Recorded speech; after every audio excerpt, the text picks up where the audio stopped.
भक्तामर स्तोत्र प्रस्तुत दिव्य स्तुति श्रीमानतुंग आचार्य देव द्वारा संस्कृत भाषा में रचित आदिनाथ स्तोत्र एक भक्तिपरक काव्य है जिसका नाम ऋषभ जिन्न स्तुति अथवा भक्तामर स्तोत्र भी है। इसमें अनेक रूपकों और प्रतीकों के माध्यम से संसारी जीवों की वेदना, उपसर्ग, रोग, बंधन, क्रोध, मान, माया, लोभ आदि से मुक्ति का जीवंत वर्णन किया गया है। त्वमेव सम्यग् उपलभ्य जयंती मृत्युम। इस प्रकार भक्तामर स्तोत्र मृत्यु पर विजय प्राप्त करने के मंत्रबोध का अनुपम काव्य है।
पाप समूह को नष्ट करने वाले और हित का उपदेश देकर प्राणियों को संसार समुद्र से निकालने वाले जिनेंद्र भगवान के चरणों को नमस्कार कर मैं भी उन भगवान ऋषभनाथ की स्तुति करूंगी जिनकी की स्तुति स्वर्ग के इंद्रों ने मनोहर स्तोत्रों द्वारा की थी।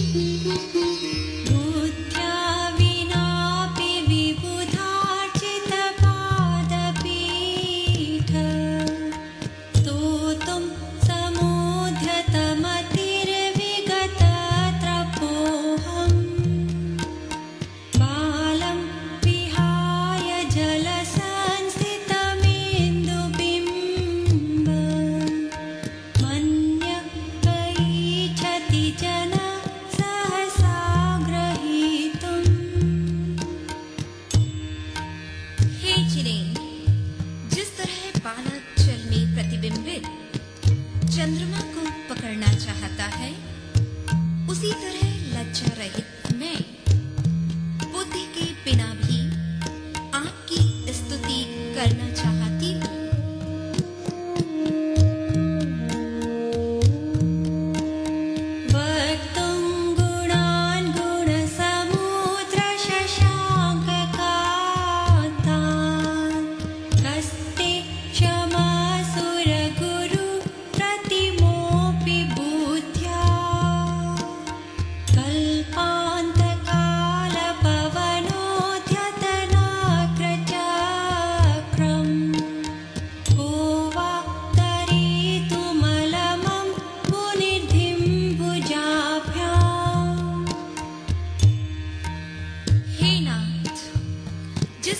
प्रलय काल की तीक्ष्ण वायु से लहराते और हिंसक जल जंतुओं से भरे हुए समुद्र को कोई भुजाओं से नहीं तैर सकता, उसी तरह कोई अत्यंत बुद्धिमान होने पर भी आपके निर्मल गुणों का वर्णन नहीं कर सकता।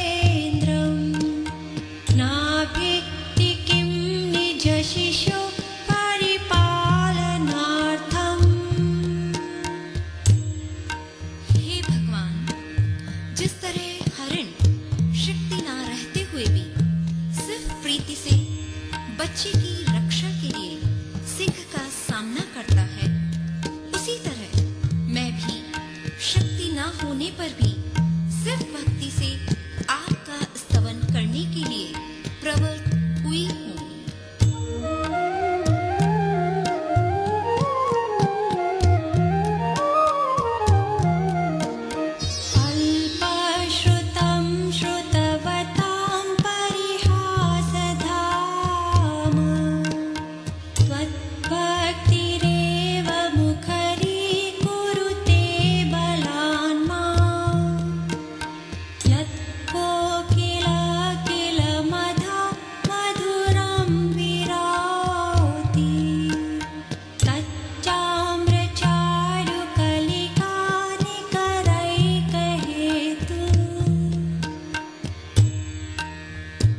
हे भगवान, जिस तरह कोयल बसंत ऋतु में आम्र मंजरी के कारण मीठे मीठे शब्द बोलने लगती है, उसी तरह मैं भी अल्पज्ञानी होते हुए भी सिर्फ भक्ति से आपकी स्तुति कर रही हूँ।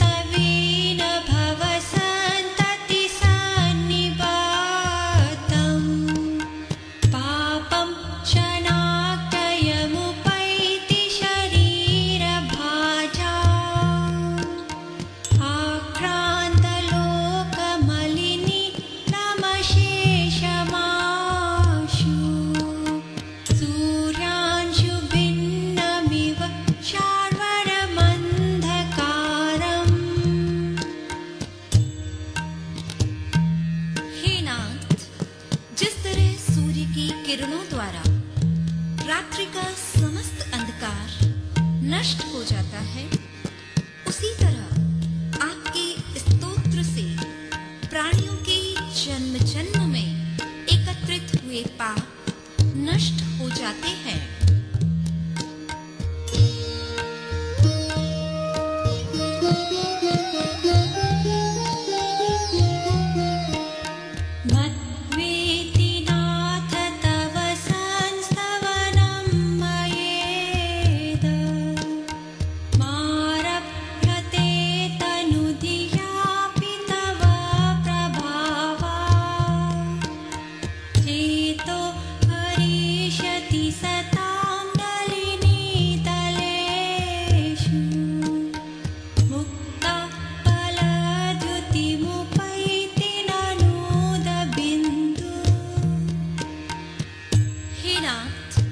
जिस तरह कमलिनी के पत्र पर पड़ी हुई पानी की बूंद मोती की तरह सुंदर दिखकर लोगों के चित्त को हरती है, उसी तरह मुझ अल्पज्ञ के द्वारा की हुई स्तुति भी आपके प्रभाव से सज्जनों के चित्त को हरेगी।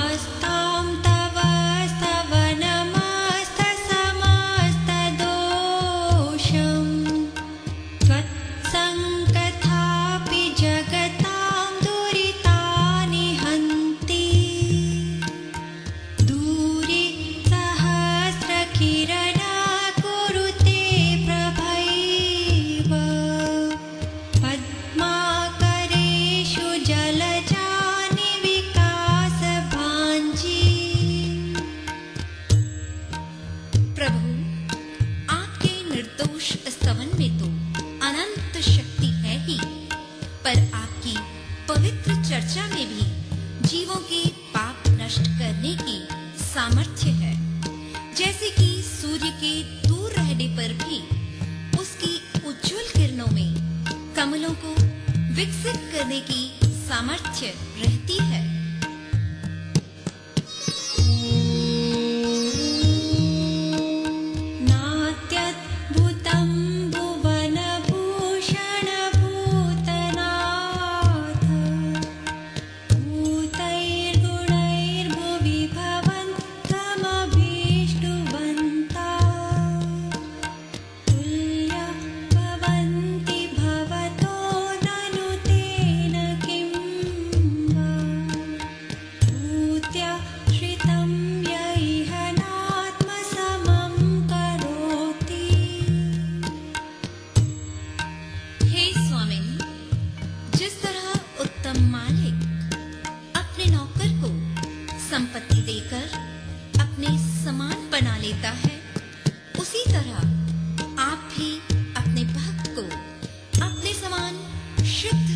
लेते हैं।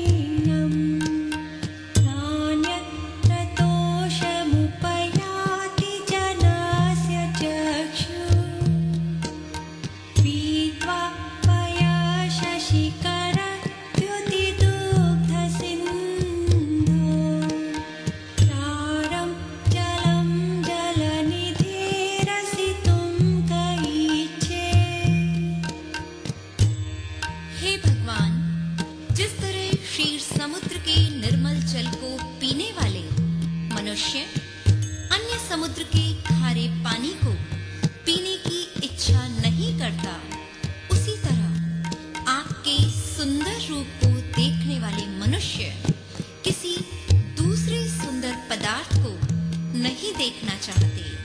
आप सबसे अधिक सुंदर हैं।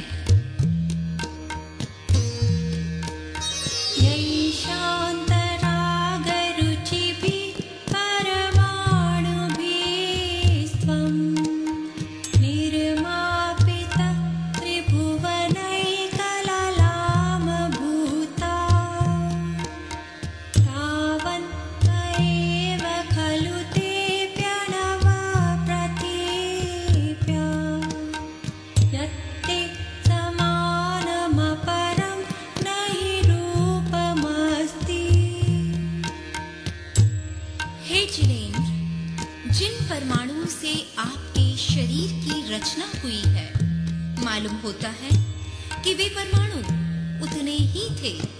यदि उससे अधिक होते तो आपके समान दूसरा रूप भी होना चाहिए था, पर दूसरा रूप है ही नहीं।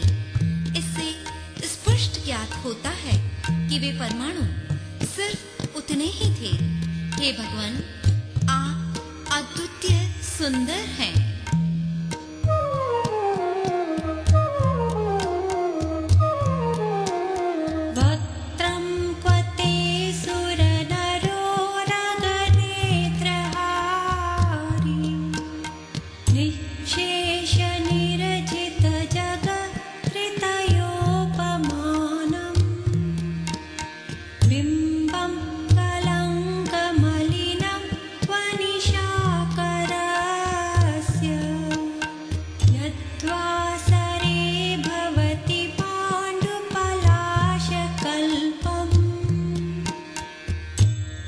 नाथ, जो लोग आपके मुख को चंद्रमा की उपमा देते हैं, वे गलती करते हैं, क्योंकि आपके मुख की शोभा कभी नष्ट नहीं होती और चंद्रमा की शोभा दिन में नष्ट हो जाती है। इसके अतिरिक्त वह कलंकी भी है और आपका मुख कलंक रहित है प्रभु।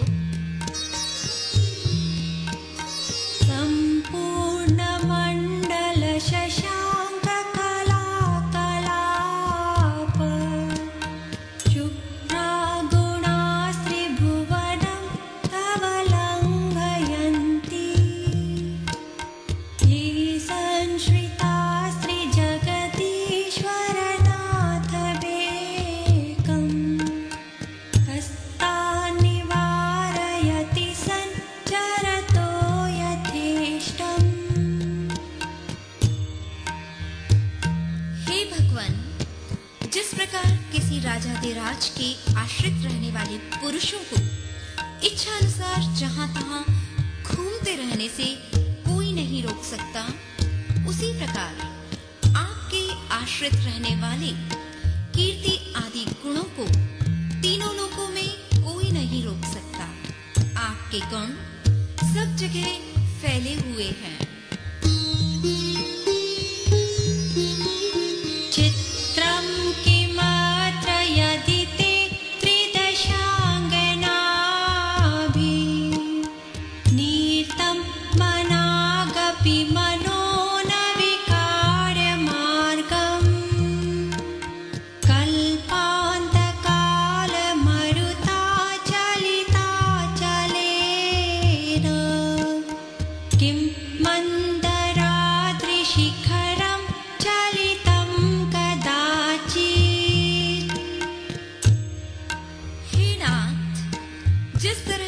प्रलय काल की प्रचंड पवन के द्वारा मेरू पर्वत नहीं हिलाया जा सकता, उसी तरह देवांगनाओं के हाव भावों द्वारा आपका मन सुमेरु भी नहीं हिलाया जा सकता।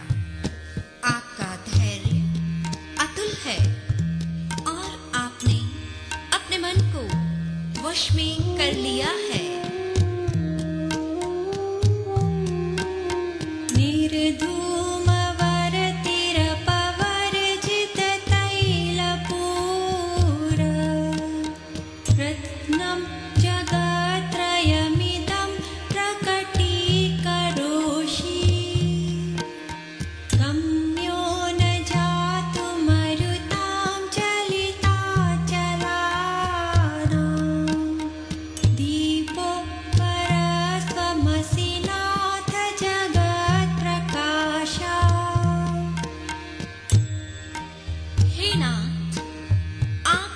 संसार को प्रकाशित करने वाले अनोखे दीपक हैं, क्योंकि अन्य दीपकों की बत्ती से धुआं निकलता रहता है, पर आपका वर्तिमार्ग निद्रित पाप रहित है। अन्य दीपक तेल की सहायता से प्रकाश फैलाते हैं, पर आप बिना किसी की सहायता के ही ज्ञान प्रकाश फैलाते हैं। अन्य दीपक हवा से नष्ट हो जाते हैं, पर आप अविनाशी हैं। अन्य दीपक थोड़ी सी ही जगह को प्रकाशित करते हैं, पर आप समस्त लोक को प्रकाशमान करते हैं।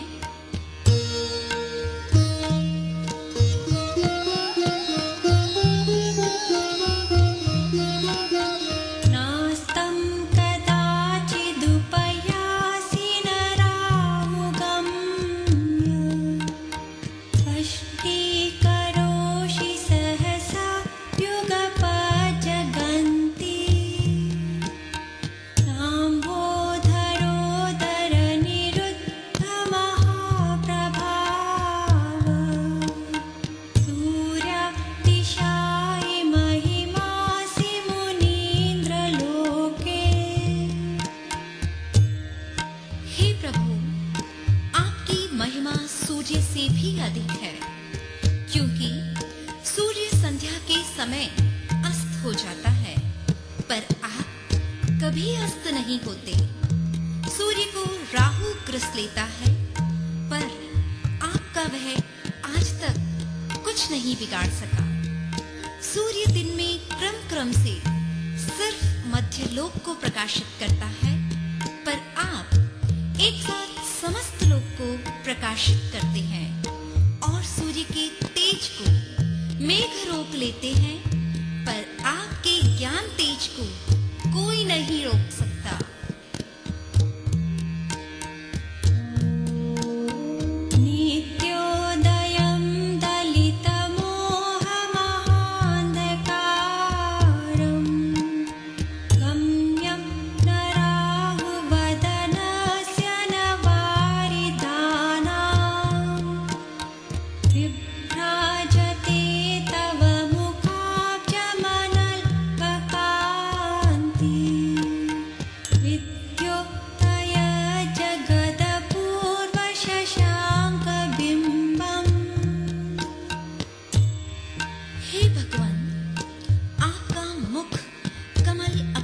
चंद्रमा है, क्योंकि यह चंद्रमा दिन में अस्त हो जाता है, पर आपका मुखचंद्र हमेशा उदित रहता है। चंद्रमा सिर्फ अंधकार को नष्ट करता है, पर आपका मुखचंद्र मोह रूपी अंधकार को भी नष्ट कर देता है। चंद्रमा राहु के द्वारा ग्रसा जाता है, पर आपके मुखचंद्र को राहु नहीं ग्रस सकता। चंद्रमा को बादल छिपा लेते हैं, पर आपके मुखचंद्र को बादल नहीं छिपा सकते। चंद्रमा की कांति कृष्ण पक्ष में घट जाती है, पर आपके मुखचंद्रमा की कांति हमेशा बढ़ती ही रहती है, और चंद्रमा सिर्फ मध्यलोक को प्रकाशित करता है, पर आपका मुखचंद्र तीनों लोकों को प्रकाशित करता है।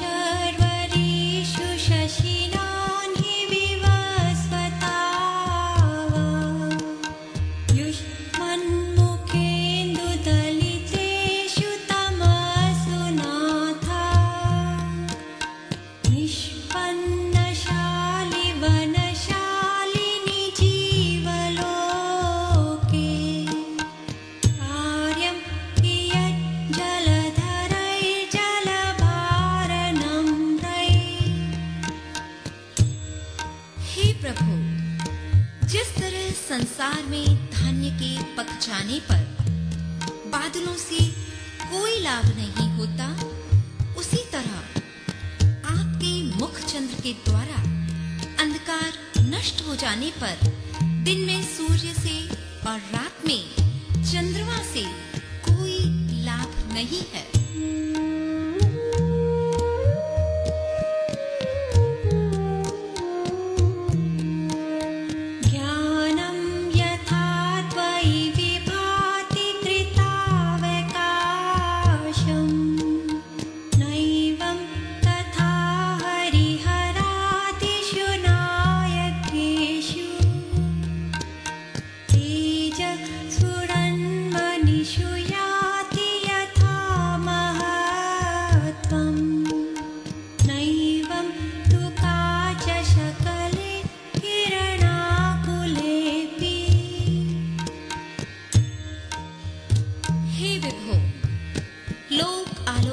जानने वाले निर्मल ज्ञान जिस तरह आप में शोभा को प्राप्त होता है, उसी तरह ब्रह्मा विष्णु महादेव आदि देवों में नहीं होता। तेज की शोभा महामणि में ही होती है, न कि कांच के टुकड़ों में।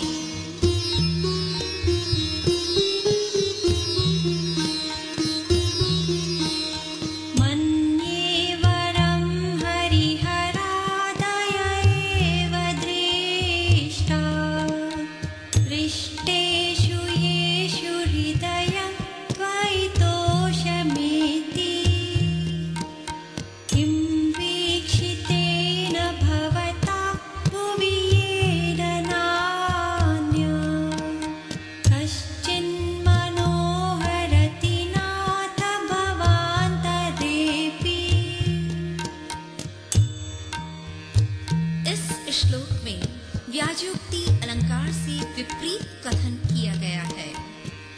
श्लोक का अविरुद्ध अर्थ यह है कि हे प्रभु, संसार में आप ही सर्वश्रेष्ठ देव हैं।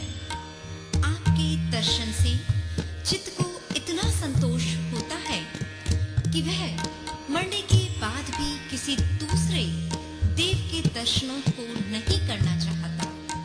हरिहर आदि देव रागी द्वेषी हैं, उनके दर्शन से चित्त संतुष्ट नहीं होता, इसीलिए वह इसके देवों के दर्शनों की इच्छा रखता है।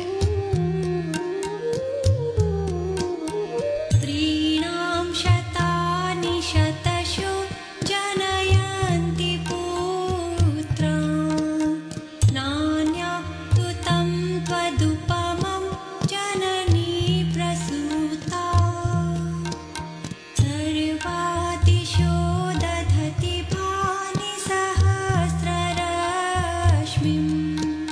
प्राचैव दिग्जनयति पुरदंशुजालम्। हे नाथ, जिस तरह सूर्य को पूर्व दिशा के सिवाय अन्य दिशाएं प्रकट नहीं कर सकती, उसी तरह आपको आपकी माता के सिवाय अन्य माता पैदा नहीं कर सकी। आप भाग्यशाली माता के अद्वितीय भाग्यशाली पुत्र हैं।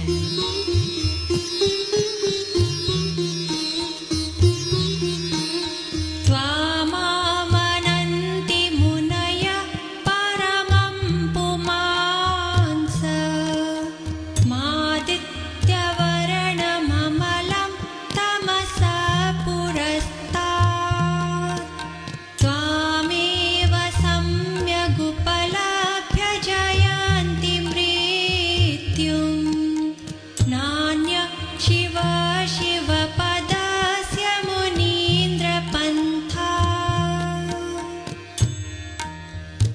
कतिपय मत वाले कमल पत्र की तरह निर्लेप शुद्ध ज्ञान रूप पुरुष को मानते हैं और अंत में प्रकृति जन्य विकारों को छोड़कर पुरुष की प्राप्ति को मोक्ष मानते हैं।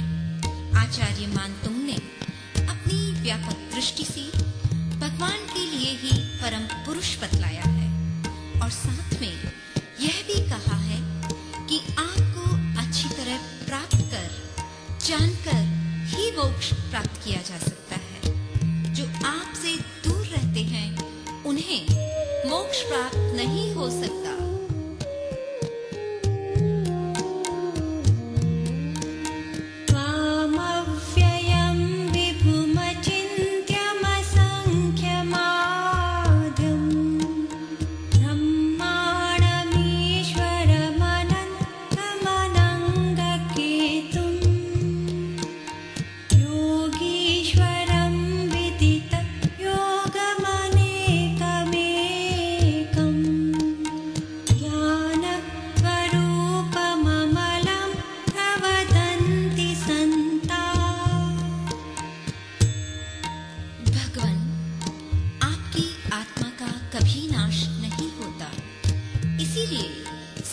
पुरुष आपको अव्यय अविनाशी कहते हैं। आपका ज्ञान तीनों लोकों में फैला हुआ है, इसीलिए आपको विभु कहते हैं। आपके स्वरूप का कोई चितवन नहीं कर सकता, इसलिए आपको अचिंत्य कहते हैं।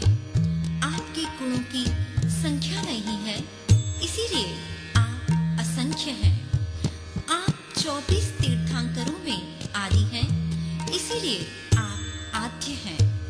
आप सब कर्मों से रहित हैं अथवा अनंत गुणों से बढ़े हुए हैं, इसीलिए आप ब्रह्मा हैं।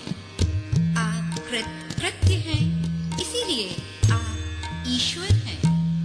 आप सामान्य स्वरूप की अपेक्षा अंत रहित हैं, इसलिए आपको अनंत कहते हैं। आप काम को नष्ट करने के लिए केतु ग्रह की तरह हैं, इसलिए आप अनंग केतु हैं। आप योगियों मुनियों के स्वामी हैं, इसलिए आप योगीश्वर हैं। आप योग ध्यान वगैरह को जानने वाले हैं, इसीलिए आप विदित योग हैं। आप पर्यायों की अपेक्षा अनेक रूप हैं, इसलिए आपको अनेक कहते हैं। आप सामान्य स्वरूप की अपेक्षा एक है, इसलिए आपको एक कहते हैं। आप केवल ज्ञान रूप हैं, इसलिए आपको ज्ञान स्वरूप कहते हैं। बुद्धस्त्वमेव विबुधार्चित बुद्धिबोधा त्वं शङ्करोऽसि भुवनत्रयशङ्करत्वात् धातासि धीर शिवमार्गविधिर्विधानात् व्यक्तं त्वमेव भगवन् पुरुषोत्तमोऽसि।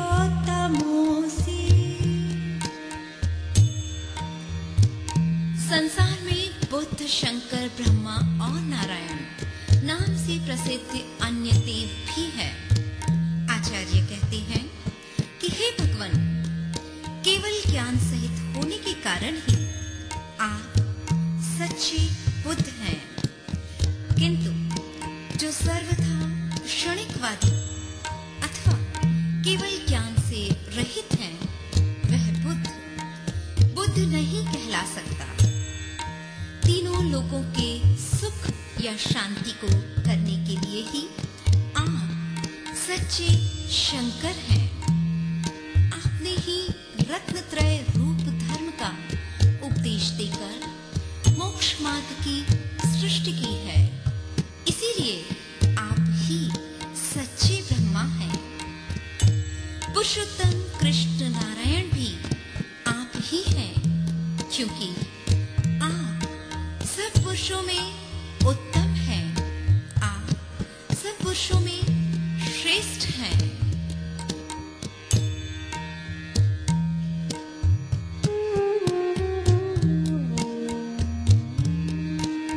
तुभ्यं नमस्ते भुवनार्तिहराय नाथ तुभ्यं नमः क्षितितलामलभूषणाय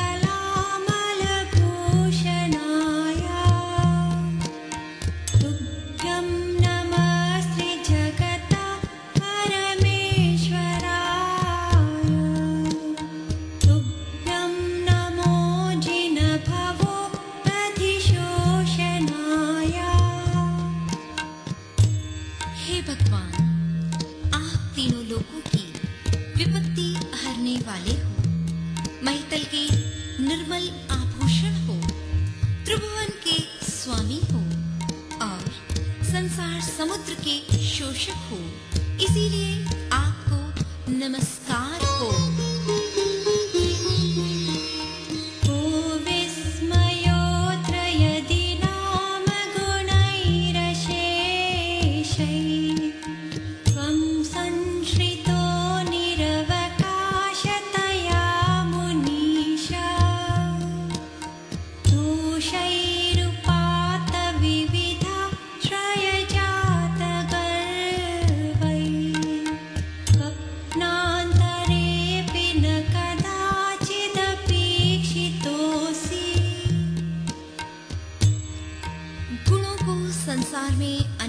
स्थान नहीं मिला, इसीलिए वे लाचार हो आपकी शरण में आ गए। परंतु दोषों को अन्य स्थानों की कमी नहीं थी, इसीलिए वे स्वप्न में भी आपके पास नहीं आए। वैसे भी व्यवहार में देखा जाता है कि जिसकी हर जगह इज्जत होती है वह किसी एक के आश्रित नहीं रहता। श्लोक का तात्पर्य इतना ही है कि आप गुणवान हैं, आप में दोष बिल्कुल भी नहीं है।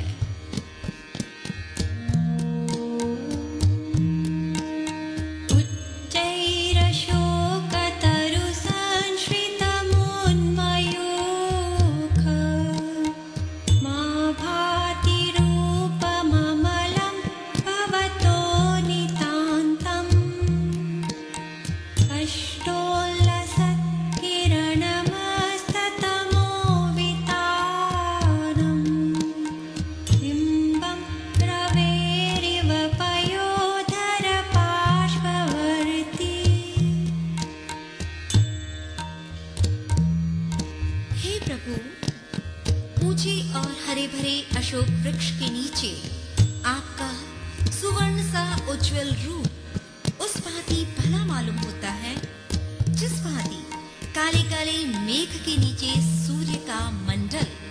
यह अशोक प्रातिहार्य का वर्णन है। सिंहासने मणिमयूख शिखा विचित्रे विभ्राजते तव वपु कनकावदातं बिम्बं वियद्विलसदंशुलतावितारम् तुम्बोदयादृशिरसीव सहस्ररश्मे। हे प्रभु, उदयाचल की चोटी पर सूर्य का बिंब जैसा भला मालूम होता है, वैसा ही रत्नों के सिंहासन पर आपका मनोहर शरीर भला मालूम होता है। यह सिंहासन प्रातिहार्य का वर्णन है। कुन्दावदात चलचामर चारुशोभम् विभ्राजते तव वपु कालधौतकान्तम् उद्यच्छ शाकशुचिनिरझरवारिधार मुच्चैस्तटं सुरगिरेरिव शातकौम्भम्। हे प्रभु, जिस पर देवों के द्वारा सफेद चंवर ढोले जा रहे हैं, ऐसा आपका सुवर्णमय शरीर उतना सुहावना मालूम होता है जितना कि झरने के सफेद जल से शोभित मेरू पर्वत का सोने का शिखर। यह चमन प्रातिहार्य का वर्णन है।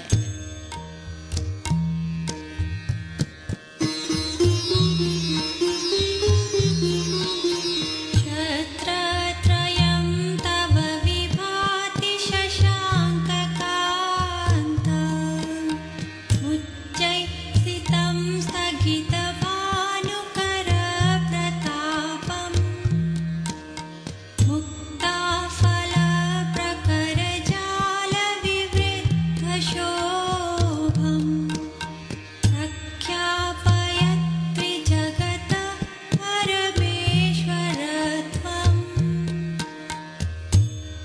भगवान, आपके सिर पर जो 3 छत्र फिर रहे हैं, वे मानो यह प्रकट कर रहे हैं कि आप तीनों लोकों के स्वामी हैं।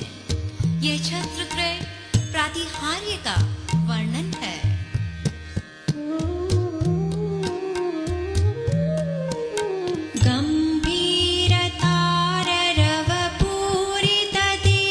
गम्भीरताररवपूरितदिग्विभाग त्रैलोक्यलोकशुभसङ्गमभूतिदक्षा सद्धर्मराज जय घोषण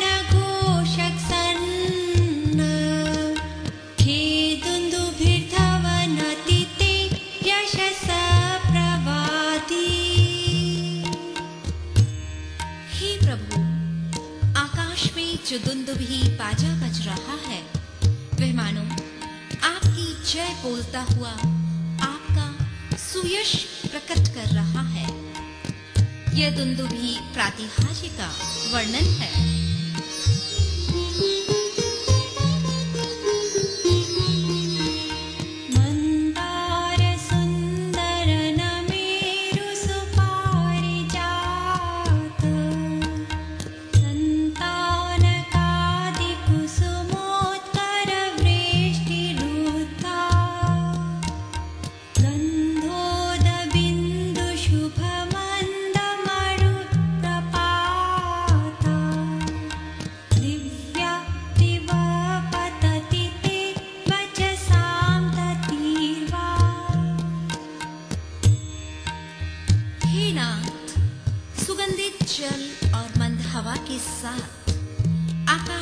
जो कल्प वृक्ष के फूलों की वर्षा होती है वह आपके मनोहर वचनावली की तरह ही शोभित होती है। यह पुष्प वृष्टि प्रातिहार्य का वर्णन है।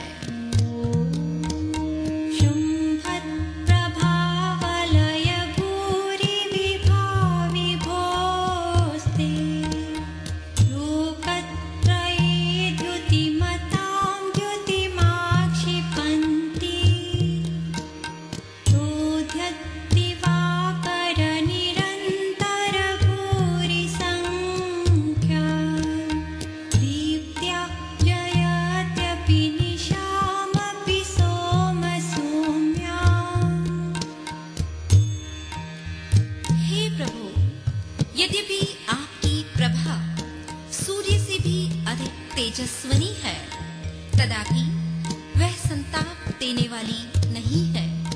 चंद्र प्रभा की तरह शीतल भी है। यह भामंडल प्रातिहार्य का वर्णन है।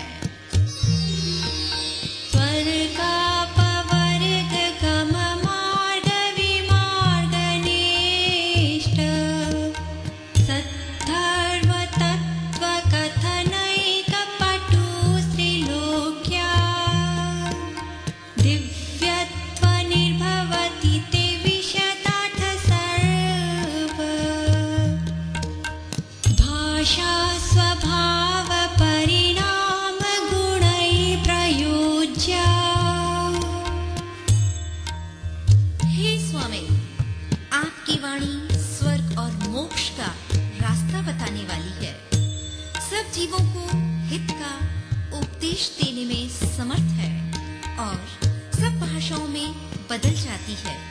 अर्थात जो जिस भाषा का जानकार है, आपकी दिव्य ध्वनि उसके कानों में पहुंचकर उसी रूप में हो जाती है। यह दिव्य ध्वनि प्रातिहार्य का वर्णन है।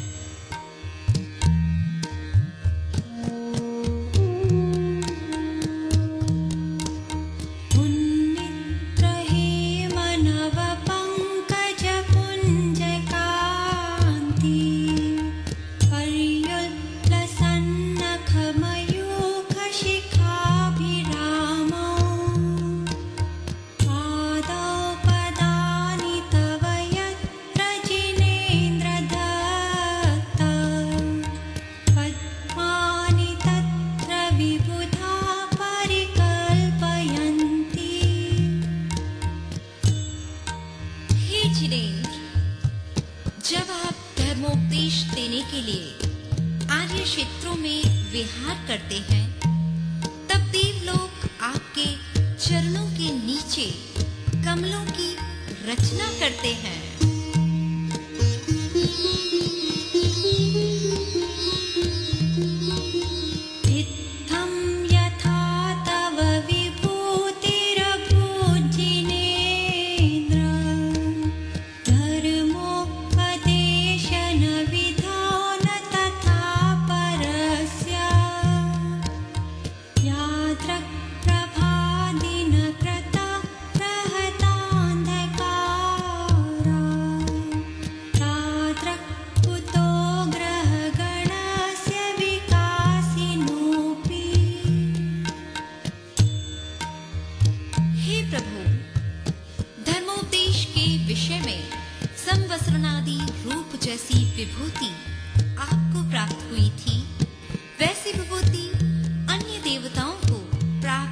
नहीं हुई थी, सो ठीक ही है। क्या कभी सूर्य जैसी कांति शुक्र आदि ग्रहों से भी प्राप्त हो सकती है? अर्थात नहीं हो सकती।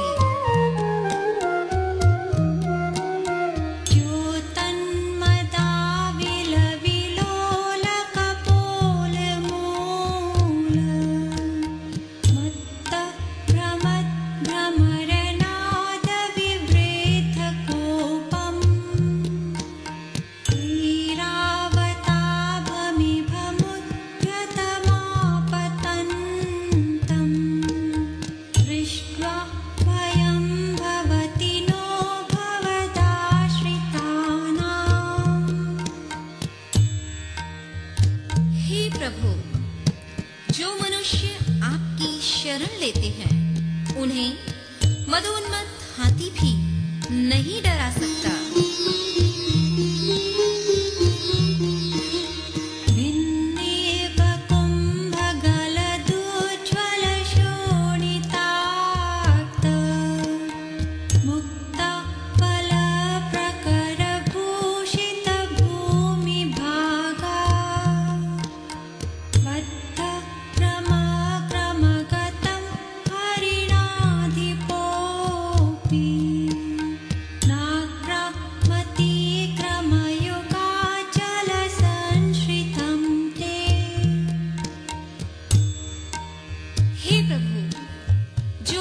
चरणों की शरण लेते हैं, सिंह भी उनका शिकार नहीं कर सकता।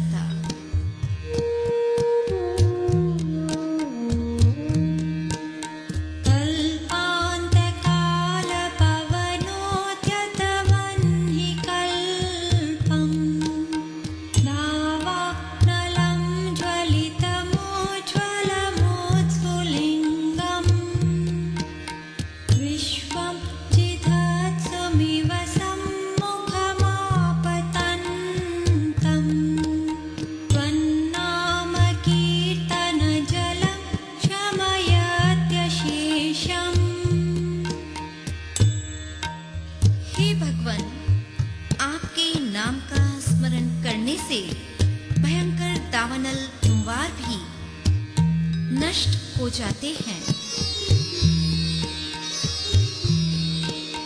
रक्तेषणं समदको किल कण्ठनीरं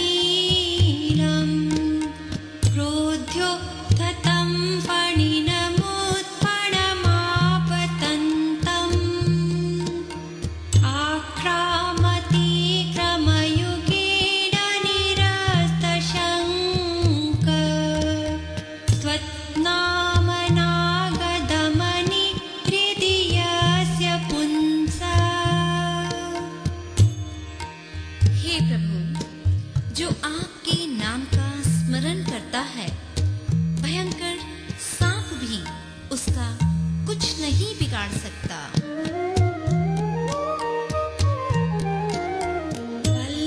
बलगत्तुरंग गजगर्जित भीमनाद माजौ बलं बलवतामपि भूपतीनाम्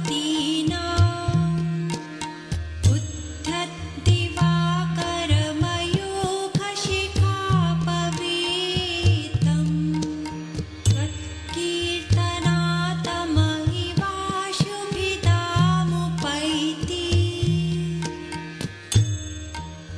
हे नाथ, जिस तरह सूर्य की किरणों से अंधकार नष्ट हो जाता है, उसी तरह आपका यशोगान करने से बड़े बड़े राजाओं की सेनाएं भी युद्ध में नष्ट हो जाती हैं, अर्थात हार जाती हैं।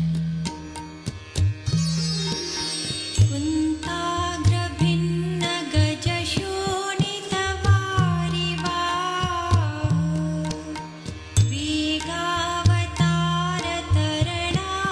वेगावतारतरणातुरयोध भीमे युद्धे जयं विजितदुर्जय जेयपक्ष त्वत्पादपङ्कज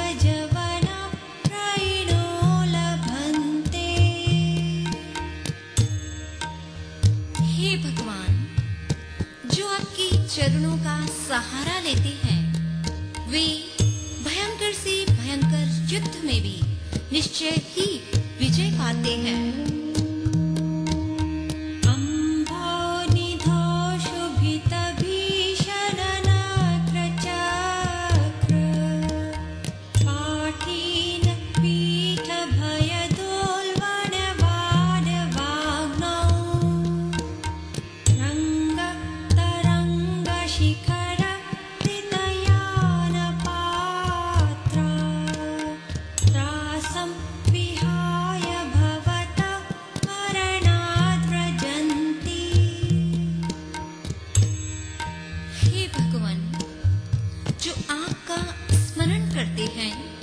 वे तूफान के समय भी समुद्र में निडर होकर यात्रा करते हैं।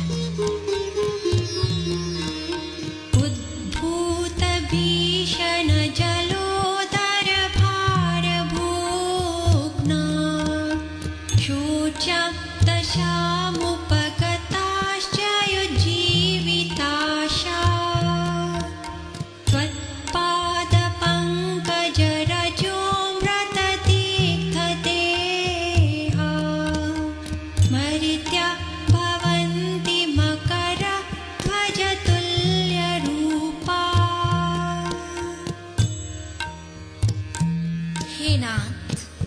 जो आपके चरणों का ध्यान करता है, उसका भयंकर जलोदर रोग भी दूर हो जाता है।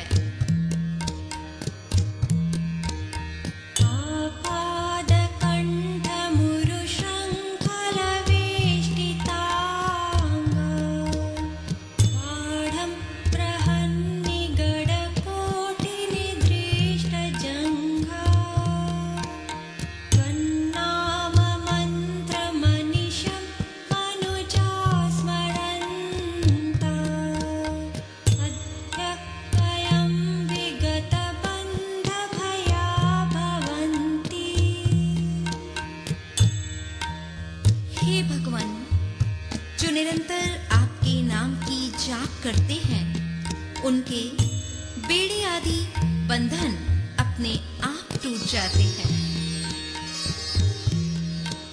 मत्त द्वीपेन्द्र मृगराज दवानलाहि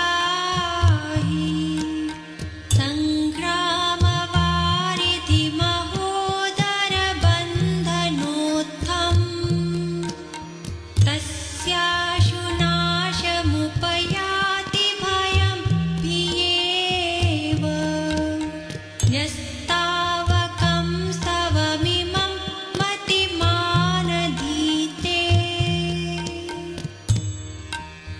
हे प्रभु, आपका स्तवन करने से सब तरह के भय नष्ट हो जाते हैं।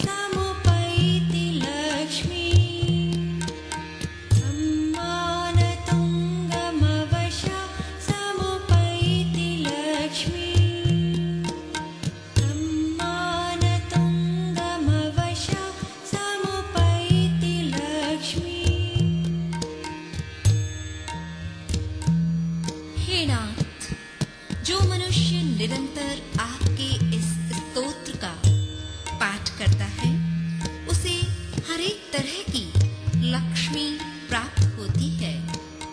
हे नाथ, आपके चरणों में मेरा नमस्कार।